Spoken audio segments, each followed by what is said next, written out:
Let's bring him on. 14-year NBA vet, now a broadcaster. Saw him on TNT doing the Cavs Heat game the other night. NBA champ, multiple-time All-Star, Caron Butler joining us. By the way, so the Cavs have played very well recently. They were awful the other night at Miami, and my theory is Miami. Pate, it's Miami in the winter. You talked to Spoelstra before the game. What did he say? Hey, listen, first of all, Miami's undefeated, one of those cities.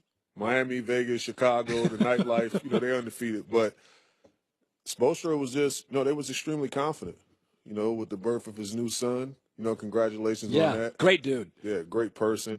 But they felt like if they was able to throw enough bodies at LeBron and slow him down to the best of their ability, and what I mean by slow him down is keep him 25 points under, keep his dominance on the board, to a limit where it's like 8 to 10, and that's crazy. Right. 8 to 10. And, his facilitating ability from the assist standpoint, keep it down as much as possible, make others beat you.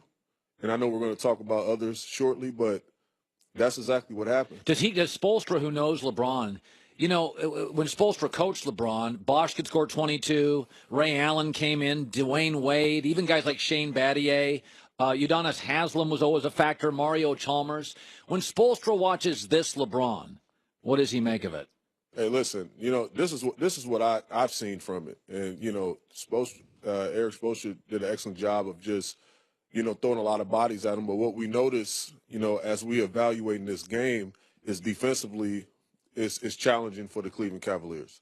They didn't have a particular guy which they had to contain and slow down. You look at Goran Dragic, he's been the guy that's been the kind of the vocal point of the Heat's offense.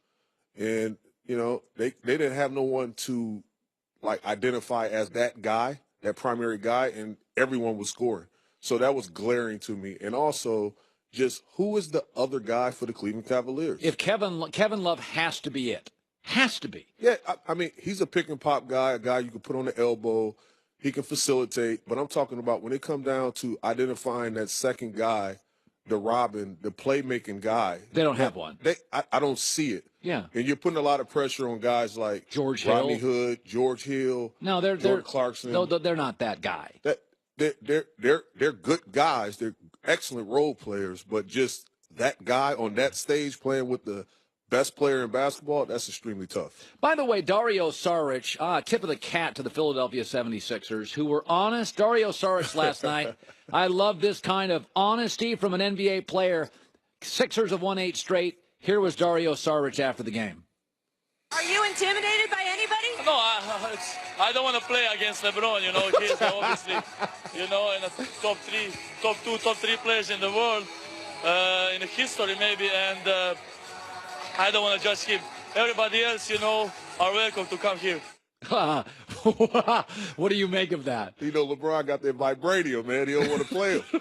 But listen, I understand and I love his honesty. A young rising star in this game, Dario is, and just being really honest. But as a competitor, you don't want to hear that. You think it's weak? Yeah, I think it's extremely weak. You don't want to hear that from a guy that you possibly have to face. Dario would be matched up with him. Yeah. You can feel that internally, and I don't want you to feel that internally either. But if you do feel that, don't put it out there. Man, hide it as much as possible. Because I think about some of the runs that we had where, look, we was facing a young LeBron being in Washington, and we knew that he was tough to contain. We knew that he was playing exactly how he's playing now. Physically daunting. Yeah, it was hell to tell the captain to try to slow him down. But at the same time, look, I was gonna throw everything at him. The kitchen sink. I was gonna try to do whatever I could to slow him down. Collectively, we did that and let the chips fall where it may. But you're not gonna get a soundbite or a quote saying, "Hey, look, I just don't want to see him." Nah, man. I think in a weird way, it empowers LeBron. Like, if I was fighting you in UFC or boxing and I knew you were afraid of me, I'd make me more aggressive. Yeah, afraid to get hit. Afraid to get hit. Okay, what is this I hear? I believe MJ is the most influential player ever. The reason Duke and Kansas shot 65 threes the other night, and the Mavs and Lakers shot 77 last night. Not a great game to watch, but it took my son, is Steph Curry. I think his influence is incredible. You don't.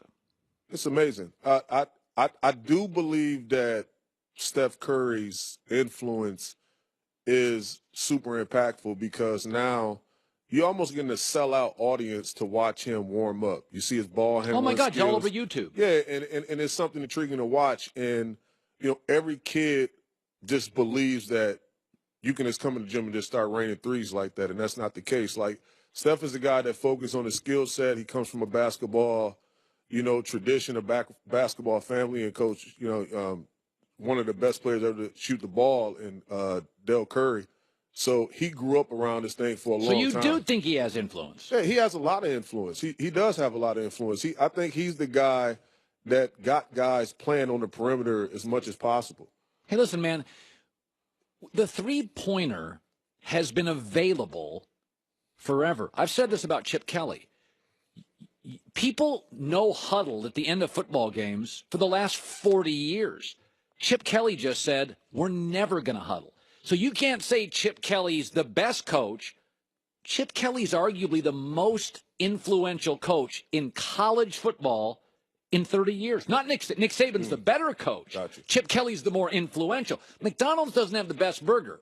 It's the most influential restaurant in America. It's everywhere. So that's people forget McDonald's is a real estate company, then a burger company. Say that again. It's the real estate. You go to Los Angeles, look at the corner lots. That's worth a lot more than a Big Mac. Finally, one more thing. Tony Parker, Manu Ginobili, call out Kawhi Leonard. Were you shocked? Were you shocked? They call him out. Basically, they said, Tony's like, my injury was 100 times worse. I love the doctors here. They called him out. I had mixed feelings on that because, obviously where there's smoke, there's fire. And you understand that it's an issue. And you look at Kawhi Leonard and you look at his situation, he wanted to get reevaluated, came back too soon before. And I'm a strong believer in this because I've been down this road before with injuries. Okay. You always want your evaluation, your second opinion, because I always feel, and this is my personal opinion, I feel like team doctors have the best interest for the team. Okay, that's interesting. Yes. So you believe that as a smart veteran player, you're a guy that veteran guys like. You were a trusted guy. Mm-hmm. You didn't 100% trust team doctors. No, I trust them to an extent, but at the same time, this is my body. This is my temple. This is something that, we have a small pocket, a small window of 11 years opportunity. Yeah, and it's like 1,100 days. You can count it down if you ain't got nothing to do. That's a long NBA career. Right. So you want to maximize that space as much as possible. And I respect him saying, look, last time I came back too soon, and I just want to be completely right. And if someone's not right, they're not right. And how can someone jump into your body? I don't have that power. I've seen a couple superhero movies. Shout out to Marvel. But I don't think Tony Parker's able to do that, get inside Kawhi's body and know exactly how he feels. So with that being said, I trust him as a competitor, a finals MVP, a champion, a guy that loves to compete, one of the best two-way players in the game of basketball. Yeah. You trust his questioning of the Spurs. Caron Butler next hour. I'm in the answer business, and I don't have one. Do you? Set.